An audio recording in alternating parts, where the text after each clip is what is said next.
जो है तो जैसे वहाँ से जल लेके आते हैं, तमाम में रास्ते में मुर्गा डाल रखे हैं, तो परेशानी है। और खोदते खोदते हमारे मंदिर के पास में पहुँचते। किस प्रकार से अपना मकबरा दर्ज किया गया, देख रहे हैं कि किस तरह से जहाँ पर मंदिर है उसके बगल में मकबरा बना रहे हैं। तो इन बेधर्मियों का दो ही टारगेट होता है, मंदिर के पास कहीं जमीन है उस पर की गलती भी करते हैं, और फिर अगर कहा जाए तो पत्थर उनका समूह जो है इकट्ठा होकर पत्थर मारने का प्रयास करते हैं। विनती है कि इस पर सही निराकरण हो। हमारे पूरे गांव वाले कह रहे हैं कि यहाँ भी योगी मॉडल चलना चाहिए। अगर अतिक्रमण वास्तविक में कि मैं सत्य की लड़ाई लड़ता हूँ, आर पार की लड़ाई लड़ूंगा, चाहे मेरा यहीं पर प्राण चला जाए, लेकिन मैं सत्य की लड़ाई लड़ूंगा। मेरा गर्दन कट जाएगा, कोई मुझे डर नहीं है। इस वक्त की बड़ी खबर मऊगंज जिला से आ रही है, जहां एक बार फिर सनातन धर्म की संस्कृति पर कुठाराघात करने का आरोप लगा है। स्थानीय हिंदू समाज के लोगों द्वारा बताया गया कि महादेवन दिबरा के बाद अब खजुरहन मंदिर में मुस्लिम समाज द्वारा मंदिर की जमीन पर फर्जी तरीके से शासकीय रिकॉर्ड पर हेराफेरी करते हुए मंदिर की जमीन से सटी जमीन पर मकबरा बनाया जा रहा है, जिसके विरोध में हिंदू समाज द्वारा कलेक्ट्रेट कार्यालय के सामने 4 दिन से अनवरत धरना प्रदर्शन किया जा रहा है। कल मऊगंज भाजपा विधायक प्रदीप पटेल भी हिंदू समाज की मांग पर कट्टर हिंदू नेता समाज सेवी संतोष तिवारी और अगस्त क्रांति मंच के संयोजक कुंज बिहारी तिवारी के साथ धरना स्थल पर अनशनकारी हिंदू समाज के लोगों से मिले थे।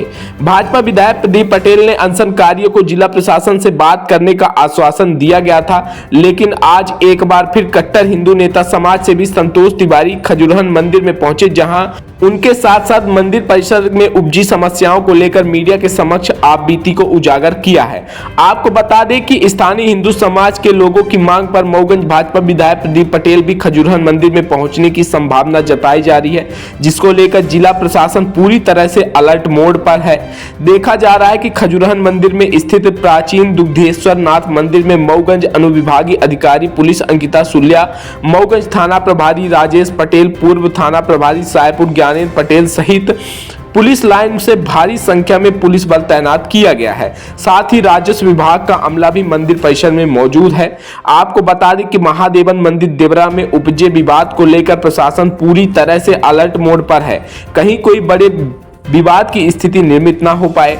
कट्टर हिंदू नेता समाज सेवी संतोष तिवारी ने खजुरहन मंदिर में उपजे विवाद को लेकर बड़ी प्रतिक्रिया देते हुए बताया कि जिला मऊगंज में लगातार हिंदू समाज और उनके धर्म स्थलों को बेधर्मियों द्वारा सुनियोजित तरीके से टारगेट किया जा रहा है, जिससे कहीं न कहीं हिंदू समाज के लोग आहत हो रहे हैं। और मऊगंज भाजपा विधायक हिंदू हृदय सम्राट प्रदीप पटेल से आशान्वित है कि बेधर्मियों के आतंक से बचाया जाए। लेकिन देखा जा रहा है कि जिस तरह से जिला प्रशासन के द्वारा मऊगंज भाजपा विधायक प्रदीप पटेल को घसीट कर लगभग 1 सप्ताह तक नजरबंद रखा, उसे देखते हुए विधायक प्रदीप पटेल को भी भ्रष्ट प्रशासन से पार पाना मुश्किल दिखाई दे रहा है। लेकिन इन सब के बावजूद भाजपा विधायक प्रदीप पटेल के साथ हिंदू समाज कंधे से कंधा मिलाकर हर स्तर की लड़ाई लड़ने का जज्बा दिखाई दे रहा है। आइए सीधे जुड़ते हैं स्थानीय हिंदू समाज के लोगों का क्या कुछ कहना है, साथ ही कट्टर हिंदू नेता समाज सेवी संतोष तिवारी के साथ उक्त पूरे मामले को लेकर क्या प्रतिक्रिया दे रहे हैं। आज खजुरहन मंदिर में आना हुआ, क्या विषय है पूरा, क्या मामला है? देखिए, भगवान भोलेनाथ का मंदिर है, बहुत ही प्राचीन मंदिर है और इसमें हिंदुओं की आस्था जुड़ी हुई है। सभी हिंदू लोग, यहाँ बगल से नदी देख ली, कितना दिव्य स्थान है और हम सभी हिंदुओं का ये आस्था का केंद्र था। यहाँ के जल से और यहाँ आते थे, कार्यक्रम करते थे हिंदू लोग। और ये हमारे हिंदू समाज के लोगों द्वारा 2 एकड़ 51 डिसमिल जमीन दी गई थी, 3 डिसमिल मंदिर के लिए और बाकी कार्यक्रम करने के लिए 2 एकड़ 48 डिसमिल दी गई थी हिंदुओं के द्वारा। और ये लगातार 93 तक हिंदू इसमें काबिज है। उसके बाद उन्होंने मंदिर को दान में दिए हैं, लेकिन बेधर्मियों द्वारा शासन प्रशासन के ऊपर जब कांग्रेस की सरकार थी, किस प्रकार से अपना मकबरा दर्ज किया गया, देख रहे हैं कि किस तरह से जहां पर मंदिर है उसके बगल में मकबरा बना रहे हैं। तो इन बेधर्मियों का 2 ही टारगेट होता है, मंदिर के पास कहीं जमीन है उस पर अतिक्रमण करना, बहन बेटियों के हिंदुओं को टारगेट करते हैं। 2 ही काम करते हैं बेधर्मी। तो हम हिंदू कब तक शांत बैठेंगे? और शासन प्रशासन में जो बैठे लोग हैं, इनको रोटियां सेकने से मतलब इन लोग पैसा कमाने की मशीन हो गए हैं। ये तो कभी जब प्रशासनिक अधिकारियों को दबाव पड़ा, देखा जा रहा है कि अभी पूरे प्रशासनिक अधिकारी भी मौजूद है। क्या मऊगंज विधायक भी आने की यहाँ पे संभावना है क्या? वो तो हिंदू सम्राट है, हम लोगों ने उनको सूचना दिया है, उनको तत्काल आएंगे और बिल्कुल आएंगे, क्यों नहीं आएंगे। और जिस स्तर से लड़ाई, अभी तो हम 1-2 दिन शासन प्रशासन को देख रहे हैं, इसके बाद हम लोग स्वयं हाथ में हाथ डाल के थोड़ी बैठेंगे, चूड़ी थोड़ी पहने, हम हिंदू हैं, हम शांति चाहते हैं, लेकिन अगर कोई शांति भंग करता है तो हम हर स्तर की लड़ाई के लिए तैयार रहते हैं 24 घंटा। तो क्या फिर यह माना जाए कि एक बार फिर महादेवन जैसा मुद्दा उससे भी बड़ा मुद्दा होगा इस बार। हम लोग शांति बिल्कुल हाथ में हाथ डाल के बैठने वाले नहीं है, बहुत हो गया है। इन बेधर्मियों ने सीमा को बिल्कुल लांघ चुके हैं, और जब कोई सीमा को लांघ जाता है तो उसमें हम भी उसका प्रतिक्रिया तो देंगे। अगर हमारे एक हाथ में शस्त्र होता है तो एक हाथ में अस्त्र होता है, समय पड़ने पर हम उसका उपयोग करते हैं और करेंगे। देख रहे हैं प्रशासन लोग क्या करते हैं, नहीं बिल्कुल निश्चित रूप से करेंगे। यहाँ से लोग आते हैं भी रास्ते में आप देख सकते हैं कि आते समय रास्ते में ही दफना दिए हैं। अब लोग जो पूजा पाठ करने आते हैं तो थोड़ा सा पवित्र होके आते हैं, लेकिन अब क्या बताओ, बड़ा सौभाग्य बताओ कि दुर्भाग्य बताओ, ये दयनीय स्थिति देखने को मिल रही है कि मंदिर में इसलिए हम लोग तो पूरा किसी से न वाद न विवाद। अब ये तो प्रशासन के ऊपर है कि प्रशासन क्या करता है, जो प्रशासन निर्णय लेगा उस पर हमें। प्रशासन यहाँ पर अभी देख रहे हैं कुछ पुलिस वाले और यहाँ पर मौजूद है, और पता चल रहा है कि माननीय विधायक जी भी आने वाले हैं, तो विधायक जी से क्या कहना चाहेंगे आप इस पूरे में? मैं तो विधायक जी का तो बहुत बहुत धन्यवाद कि वो यहाँ पर आ रहे हैं। उनको तो कार्यक्रम में ही बुलाया गया था, यहाँ पर शिव पुराण की कथा हुई उसमें बुलाया गया था, लेकिन नहीं आ पाए। और रह गई ये जो यहाँ की जो जमीन है तो प्रशासन की है, ये मंदिर भी प्रशासन का है।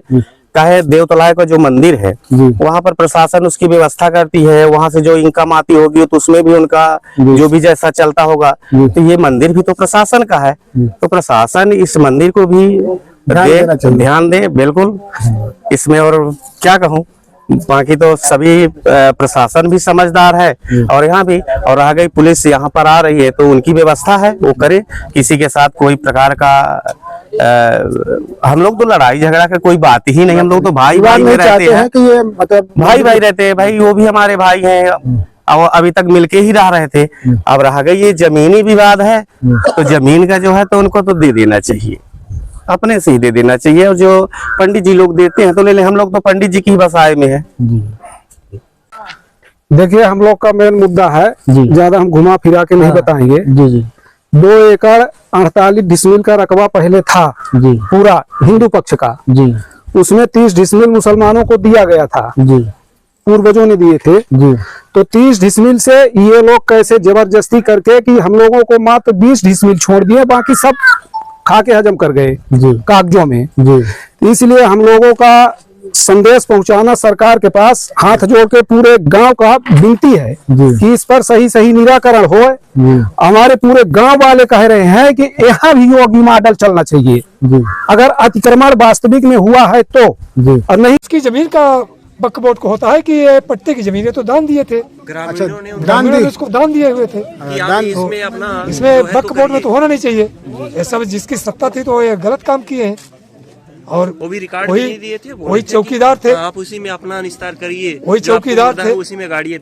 इसके बाद उनका लड़का चौकीदार था, संसद थे, ये सब उल्टा पुल्टा काम किए हैं, ऐसा नहीं होना चाहिए। और जितनी भी शासकीय हमारे यहाँ जमीन है, शासन मध्य प्रदेश की जमीन रिकॉर्ड में देखा जाए ये सब कब्जा कर रखे हैं, क्यों क्या वही भरे, उनको भरे होना चाहिए। शासन मध्य प्रदेश की जमीन में देखिए, यहाँ मैं 107 नंबर में दिया था, घर बना लिए, पूरा जो है तो कब्जा कर लिए, और अगर बोलते हैं तो आग दिखाते हैं। तो जो जमीन सरकारी है वो जमीन उनकी है कुल मिला के, ऐसा मतलब सारी जमीन जो शासन मध्य प्रदेश के मुसलमानों की हो गई, हमारे ग्रामीणों की नहीं है जी। क्योंकि पंचायत भवन है हमारे ग्राम की जी, स्कूल है, वहाँ पर विद्यालय लगता है जी। वहाँ पर देखिए सर जा करके पीछे पूरा जो है उसको कवर कर लिए, और जब नपाने लगे तो पटवारी आ रहा है खरीद लेते हैं, क्योंकि उनका चंदा से पैसा होता है। और मैं सरपंच हूँ, RI और पटवारी पैसा मांगे, पैसा तो मैं दे नहीं सकता हूँ, क्योंकि मैं भूतपूर्व सैनिक हूँ, कारगिल विजेता हूँ मैं, और मैं सत्य की लड़ाई में मेरा 24 घंटा रहता है।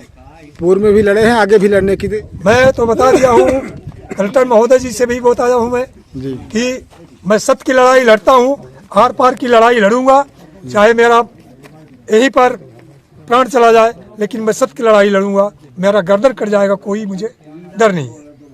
बगल में रास्ते में जो गड्ढे बने हैं, इसको ये गड्ढा जो है रास्ते में ही बनवा देते हैं। जैसे कुछ दुर्घटना हो गई, कोई मर गया तो समय हम लोग कह नहीं सकते, आगे पीछे कहते हैं भैया रास्ता छोड़ करके आओ, आप लोग जो है तो अपना करो धरो। लेकिन क्या है उनका समूह इकट्ठा है, जबरदस्ती कर लेते हैं। तो हम लोग के मंदिर के रास्ते में ही कब्रिस्तान बनाया जा रहा है। हाँ हाँ बिल्कुल बिल्कुल, मंदिर के रास्ते में ही कब्रिस्तान बनाया जाता है। तमाम अब देखने को मिल रहा है, देख लीजिए आप लोग आए हैं, इतने सब आए हैं, तो आप लोगों की मांग इस खबर की प्रस्तुत करता है मंगलम विवाहघर, नई गढ़ी देवलाहा जलप्रपात एवं अष्टभुजा मंदिर के पास। सर्व सुविधा युक्त विवाहघर, एसी व नॉन एसी कमरे, पर्याप्त वाहन पार्किंग की सुविधा। बुकिंग प्रारंभ है। संपर्क करें 7828491348 पर।